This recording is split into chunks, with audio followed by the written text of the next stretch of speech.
Olá! Hoje a gente tem um quebra-cabeça que parece, assim, impossível de montar. Imagine pegar duas peças de dois jogos completamente diferentes. De um lado, uma peça do dadaísmo, um movimento que queria, sei lá, queimar os museus, celebrar o caos, o acaso, a anti-arte, né? E do outro, uma peça do pensamento de Julius Evola, um filósofo que defendia uma ordem quase divina, a tradição com T maiúsculo, a hierarquia. Mundos totalmente opostos. Completamente.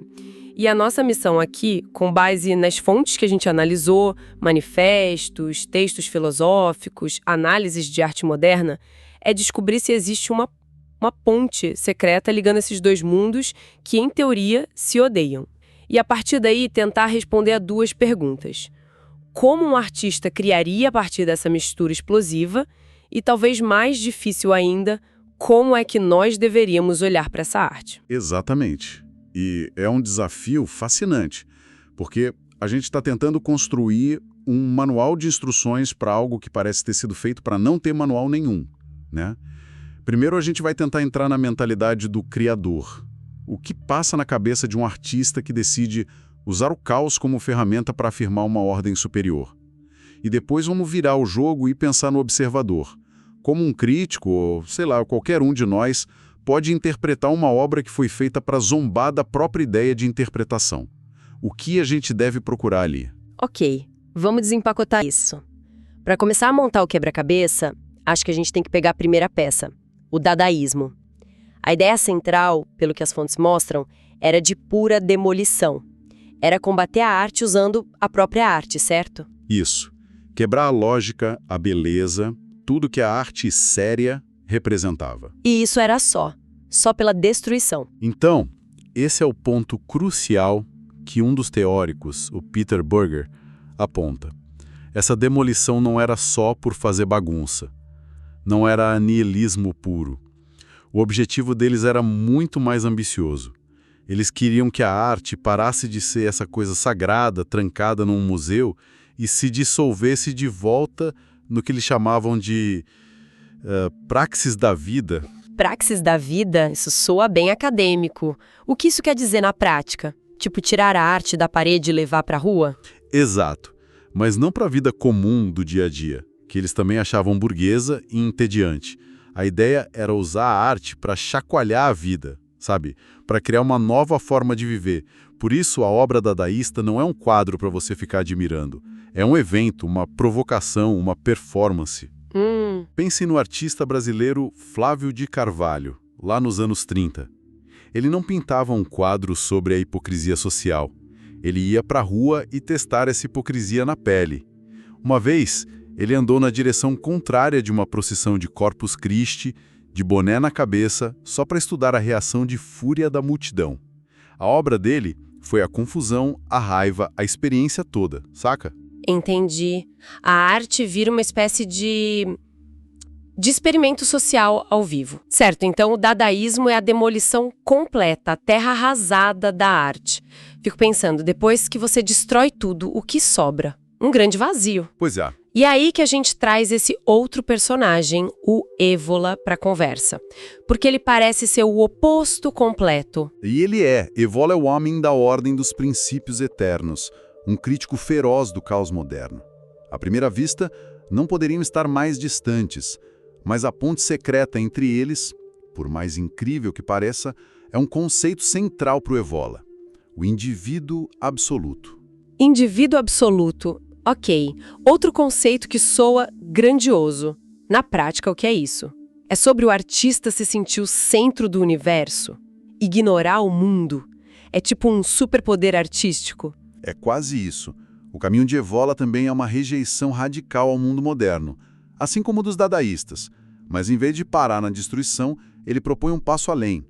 O indivíduo absoluto é aquele que para de ser uma esponja, que só absorve e reage à realidade e passa a ser um gerador de realidade. Um gerador de realidade? Exato. Ele atinge o que o Evola chama de idealismo mágico. A sua vontade, a sua visão interior se torna tão forte que ela molda a experiência. É transformar, nas palavras dele, a paixão obscura do mundo num corpo de liberdade. É uma afirmação de poder total do eu sobre as circunstâncias. Peraí, essa é a virada da história. Eu nunca imaginaria que o Évola, o cara da tradição, olharia para o caos do dadaísmo e veria ali o auge da liberdade. Como ele justifica isso? É uma conexão que parece impossível. Mas ele mesmo fez a conexão. Em um de seus textos sobre arte abstrata, o Évola diz que o dadaísmo é a expressão máxima da liberdade absoluta do eu. Para ele, aquele caos todo não era um sinal de fraqueza ou confusão. Pelo contrário, era um ato de vontade tão puro e tão poderoso que era capaz de pulverizar todas as formas antigas, todas as regras. Nossa! Era a destruição que revelava a potência nua, a energia crua que existe antes de qualquer forma. Nesse sentido, a arte deixa de ser sobre representar o mundo e passa a ser uma autorrevelação do poder desse eu. Uau! Então o caos dadaísta não é o fim, mas o começo. É a limpeza do terreno. Exatamente. E isso nos leva diretamente para a mentalidade do artista. A gente pode pensar no processo criativo dele como tendo duas fases bem distintas. A primeira fase é puramente dadaísta, a fase destrutiva. Pense nisso como, sei lá, preparar um terreno para construir uma casa. Primeiro, você precisa demolir o que estava lá, remover o entulho, explodir as fundações antigas. Deixar o lote completamente limpo e caótico. Isso. Essa demolição é a primeira fase do artista. Ele usa o acaso, o absurdo, a provocação para destruir a beleza convencional, a lógica, a arte burguesa. O Évola, que estudava alquimia, chamaria isso de nigredo, a obra em negro, onde a matéria tem que apodrecer para que algum novo possa nascer. Certo, a demolição. Mas peraí, se a primeira fase é sobre usar o acaso, a bagunça, a falta de controle, como que o artista simplesmente liga um interruptor e entra numa segunda fase super controlada e disciplinada de vontade mágica? Uma coisa não anula a outra? Essa é a pergunta de $1 milhão, e é o que diferencia essa síntese do dadaísmo puro. O dadaísta comum para na destruição, no gesto de revolta. O artista que incorpora a Évola vai além. Ele entra na segunda fase, a criadora. A partir do caos que ele mesmo criou, ele assume a postura do mago ou do indivíduo absoluto. E a sua obra não vai ser mais sobre sentimentos pessoais, sobre o seu psicológico. Isso seria a fraqueza para ele, né? Pro Évola, sim. Ainda é ser reativo. A obra se torna um ato mágico. Um ato mágico, o que seria isso na prática? É a manifestação de uma vontade centrada e poderosa. É impor uma ordem, a sua ordem, no caos. E você está certa, isso não acontece com um ligar de interruptor. Exige o que o Évola chamaria de uma ascese, uma disciplina interior brutal. O artista precisa dominar os próprios pensamentos, os próprios sentidos, para que a sua arte não seja um reflexo do seu caos interior, mas sim um ato de puro poder, de uma virilidade espiritual, como ele diz. Ah, então o caos é direcionado para fora, para o mundo exterior. Exato. A disciplina da segunda fase é interior, para que o ato criador seja puro. O caos é a arma, mas o controle está na mão de quem a usa. Ok, isso me leva à segunda parte do nosso quebra-cabeça. Se o artista conseguiu fazer essa proeza, como é que a gente, do outro lado, olha para isso? Como um crítico ou um observador pode sequer começar a entender uma obra que é, ao mesmo tempo, um ataque anarquista e uma afirmação de poder quase divino? Esse é o grande nó. E as fontes sobre interpretação de arte moderna nos dão um alerta. As ferramentas normais não funcionam aqui. Tentar analisar o contexto histórico não ajuda muito, porque a obra quer explodir o próprio contexto. E o mais importante... Deixa eu adivinhar. Tentar encontrar uma mensagem? Exatamente. Tentar encontrar uma mensagem clara, o que o artista quis dizer com isso, é cair exatamente na armadilha que ele preparou. A obra dadaísta foi feita para zombar dessa nossa necessidade de encontrar um significado bonitinho e coerente. Faz todo sentido. É por isso que muita gente olha para certas obras e diz: isso aí meu sobrinho de 5 anos faz. Porque a pessoa está procurando uma habilidade técnica ou uma mensagem que a obra se recusa a dar. Perfeito. A pessoa está usando as regras de um jogo que o artista se recusa a jogar. Então, para interpretar essa arte, o observador precisa mudar de postura. Deixar de ser um espectador passivo que espera receber algo e se tornar um participante ativo. E para isso ele tem que aprender a enxergar as duas camadas da obra, que correspondem às duas fases do artista. Certo, e quais seriam essas camadas? Bom, a primeira é a camada dadaísta, a da superfície. Aqui, a gente não deve olhar para a obra como um objeto, mas como um ato. Uma das fontes descreve uma exposição dadaísta como uma obra de arte total negativa, uma espécie de juízo final sobre a cultura da época. Um juízo final? Que forte! Muito. A intenção é chocar, quebrar as suas expectativas, tirar você da sua zona de conforto. A sua reação de confusão, de irritação, até de raiva, não é um sinal de que a obra falhou, é um sinal de que ela funcionou. A obra só se completa com o seu desconforto. Peraí, mas isso não soa um pouco arrogante por parte do artista? Dizer, você odiou a minha obra? Ótimo, era essa a intenção? Parece uma desculpa meio fácil para uma arte que talvez simplesmente não funcione, que seja só ruim mesmo. É um risco, sem dúvida. E muitos artistas podem usar isso como desculpa, claro. Mas na teoria, a ideia é que o choque não é gratuito. O objetivo é quebrar sua percepção automática do mundo, forçar você a questionar as regras do jogo. Se você sai da exposição irritada, mas pensando, por que isso é considerado arte, a obra já cumpriu uma parte da sua função. Ok. Mas ela não pode parar aí, e é por isso que a segunda camada é tão importante. A camada evoliana. Como a gente acessa essa?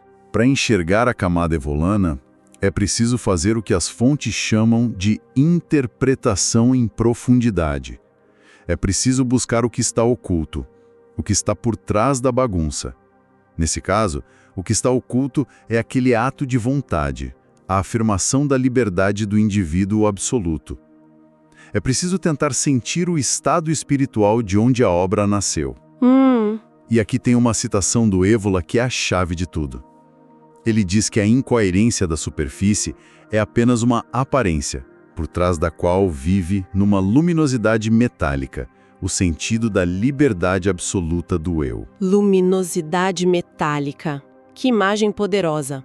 Então, a ideia é que a gente precisa ignorar a bagunça que está na nossa frente e tentar sentir a força, a pura confiança do artista que criou aquilo. É quase como se o caos fosse um teste para ver se você consegue enxergar o poder por trás dele. É exatamente isso. O crítico, ou o observador, precisa ter a sensibilidade para perceber essa luminosidade metálica por trás da desordem. A proposta final, então, não é ler ou entender a obra no sentido tradicional. A proposta é experienciar a obra como um confronto. Um confronto. Do ponto de vista de Évola, a obra se torna um símbolo verdadeiro. Não uma alegoria com um significado escondido, mas uma ponte para outra realidade, para a realidade daquela vontade que a criou. Você não deve chegar com a mente lógica, procurando uma história. Você deve tentar sentir a ressonância daquele poder. É menos sobre compreensão e mais sobre participação. Sentir o impacto daquela força. Certo, então, para fechar o nosso quebra-cabeça, a gente tem uma síntese artística onde o dadaísmo entra com o martelo, com o método de ruptura radical para demolir o mundo antigo, e essa demolição abre um espaço limpo para o indivíduo absoluto de Évola entrar e criar uma nova realidade, não representando o mundo, mas impondo a sua vontade sobre ele. E para quem vê isso exige uma mudança total de chave. Sair da apreciação passiva e entrar numa experiência ativa, que pode ser até desconfortável. Exato. E isso nos deixa com uma última provocação para refletir.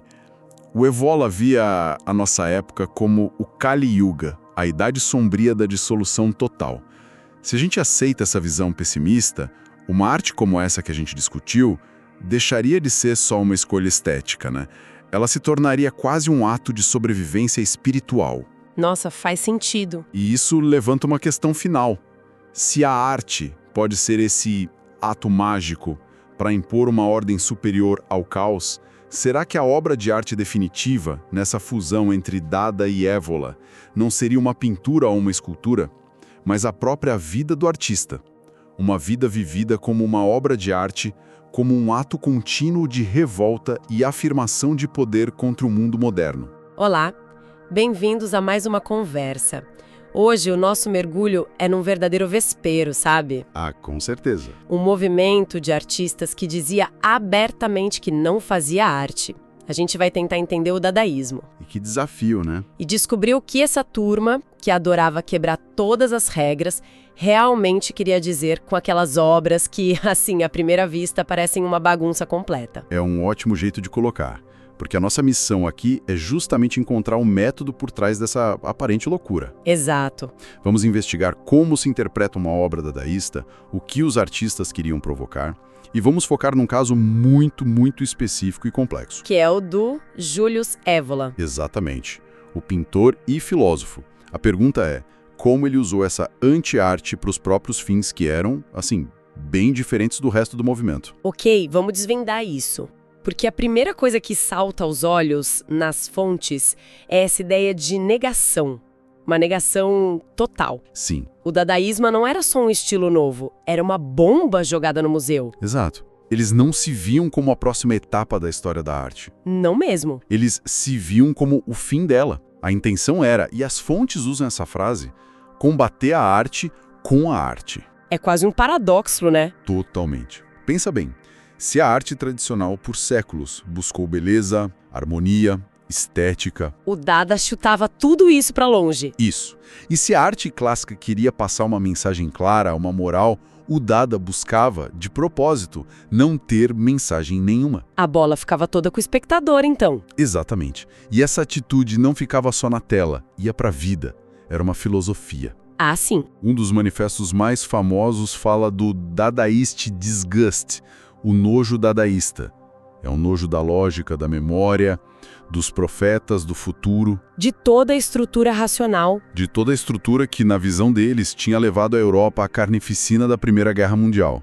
Eles defendiam uma fé cega na espontaneidade. A vida como ela é. Sim, para eles, a vida era o entrelaçamento de contrários e todas as contradições, esquisitices e irrelevâncias.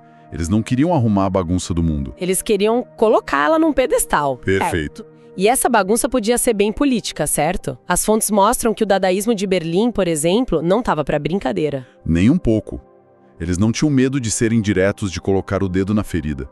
Eles literalmente colavam frases de efeito nos trabalhos, tipo, Dada é a destruição intencional da terminologia burguesa. Bem direto ao ponto. E mais direto ainda, Dada está do lado do proletariado revolucionário. É importante lembrar o contexto, né? Uma Europa destruída, cheia de revoluções, de incertezas. A arte deles era um reflexo desse caos. Perfeito. E é aí que está o que as fontes chamam de o verdadeiro escândalo do Dada. O escândalo não era um quadro feio ou um poema sem sentido. Era a reação. Era a reação que isso causava no público. Eles queriam frustrar. Imagina um burguês da época que ia a uma galeria esperando ver uma paisagem bonita. E dava de cara com um mictório assinado. Ou uma colagem de lixo. A intenção era irritar, confundir e, nesse processo, fazer a pessoa pensar. Por que isso me irrita tanto? Que regras são essas que eu espero da arte? Faz todo sentido. Ao forçar o público a encarar o nada, o vazio, eles expunham como as nossas convenções são frágeis. Espera aí, se a ideia é essa negação toda, esse nojo da lógica, como a gente lida com isso? Se eu parar na frente de uma obra dada hoje, o que eu faço? Desisto? Haha, não. Ou tem algum jeito de entrar naquilo sem procurar um sentido que, por definição, eles diziam que não estava ali? Essa é a pergunta de $1 milhão. E a chave, segundo as fontes, é uma mudança de postura. Uma mudança radical. Ok. É preciso abandonar a busca por um significado único, por uma história com começo, meio e fim. A arte dada é descrita como uma manipulação da realidade. Manipulação. Que ataca a própria ideia de que a gente pode julgar algo como bom ou ruim, certo ou errado. É uma grande paródia da nossa necessidade de criar sistemas. De criar ordem. Exato. Então, em vez de perguntar o que isso significa, a pergunta certa talvez seja: o que isso faz comigo? Ah, então a pergunta muda. Muda tudo. Não é o que o artista quis dizer, mas sim o que essa obra provoca em mim. Faz todo sentido. Pois é. Eles não queriam ser entendidos, queriam ser sentidos. Mesmo que o sentimento fosse raiva ou confusão. Exatamente. É quase como se, em vez de ver a foto de uma cidade, a gente tivesse com fone de ouvido ouvindo todas as conversas da cidade ao mesmo tempo. Não é para entender uma história, é para sentir a pulsação, o caos. Essa analogia é perfeita. Ela descreve exatamente uma das técnicas centrais deles, a montagem simultânea. Montagem simultânea. O artista jogava na tela vários elementos desconexos ao mesmo tempo. Isso exigia do espectador o que as fontes chamam de uma visão dinamizada. Uma visão em movimento. Isso. A obra não é um objeto estático. Ela se torna um oceano energético, um campo de forças. E isso não veio do nada. Estava super conectado com as revoluções científicas da época. A teoria da relatividade. Einstein, exatamente. A percepção de um universo que não era fixo, mas dinâmico. A arte estava tentando capturar essa nova percepção. E falando em visões particulares, as fontes trazem uma figura que parece, assim, à primeira vista, não ter nada a ver com essa anarquia toda. Julius Evola. O grande quebra-cabeça. Em 1920, ele foi apresentado numa galeria em Roma como dadaísta, pintor, filósofo.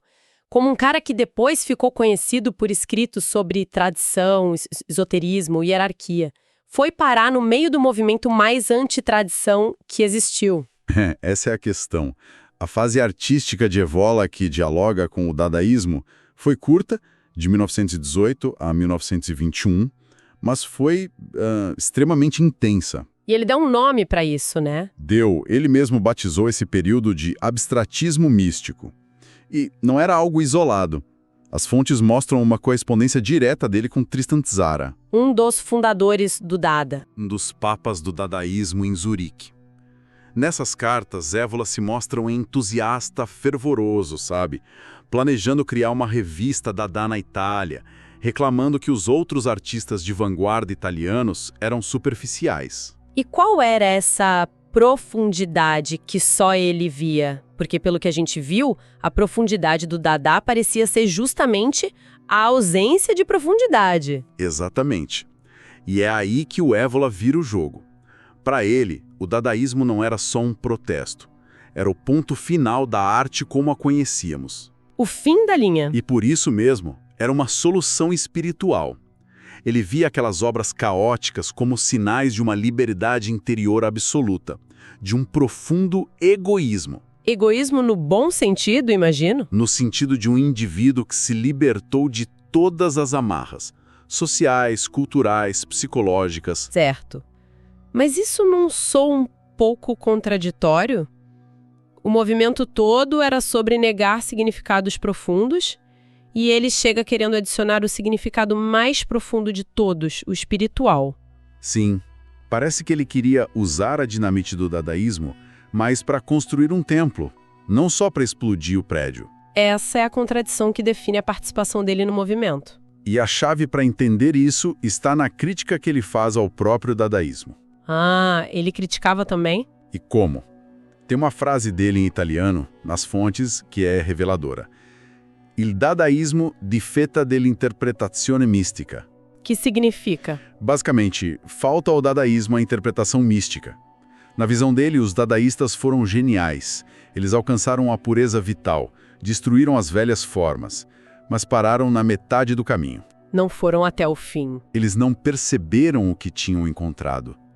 Ao abolir as categorias humanas de lógica e razão, eles abriram sem querer uma porta para algo transcendental. Mas não souberam o que fazer com isso. Exato. Não souberam interpretar ou usar essa experiência.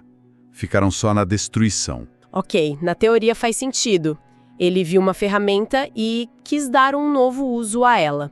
Mas como a gente vê essa interpretação mística na tela? Como isso aparece concretamente nas pinturas dele? Vamos pegar uma obra específica citada nas fontes.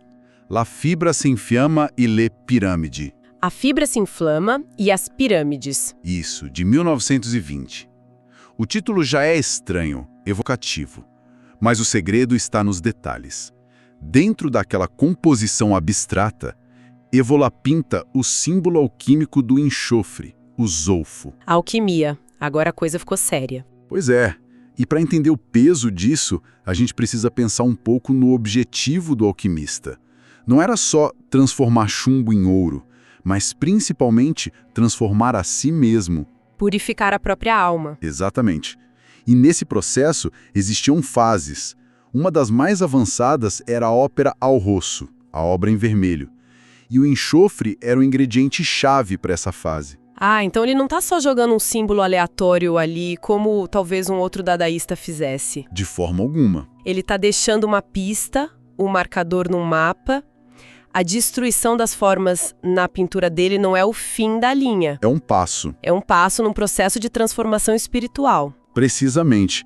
A destruição dadaísta de Évola não era nihilista, era ritualística. Era a etapa de dissolver o velho eu para que um novo eu, superior, pudesse surgir. Fascinante. Um outro exemplo claro é a série de pinturas chamada Paisagens Interiores. Os próprios títulos já entregam. Já entregam. Não são paisagens do mundo lá fora. As fontes explicam que elas não representam emoções dinâmicas, explosivas, como no futurismo. Mas sim estados de ânimo estático-contemplativos. Isso. É a pintura de estados de consciência que, segundo a filosofia dele, só são alcançados por meio de ascese, de uma disciplina interior muito rigorosa. Ele estava literalmente mapeando uma geografia da alma. Exato. Então, a arte dele era, na prática, um manual de instruções para a filosofia dele. Sim, um registro. Uma das fontes cita o livro do próprio Évola, Arte Abstrata, onde ele diz que o observador, através da arte, pode alcançar uma concreta superação do ser humano. Essa palavra concreta é muito forte. É a chave. Para ele, não era uma viagem, uma metáfora. Era um processo real, quase científico, de transformação interior. E a pintura era a prova e a ferramenta disso. Exato. Sintetizando tudo, Évola pegou o kit de demolição do dadaísmo, a quebra da lógica, a espontaneidade, a anti-arte, mas não para celebrar o caos do mundo moderno. Não. Ele usou para demolir a percepção comum da realidade, e nessa fratura, abriu uma janela para outra dimensão, uma realidade interior. A arte como um instrumento. Um instrumento mágico, operativo.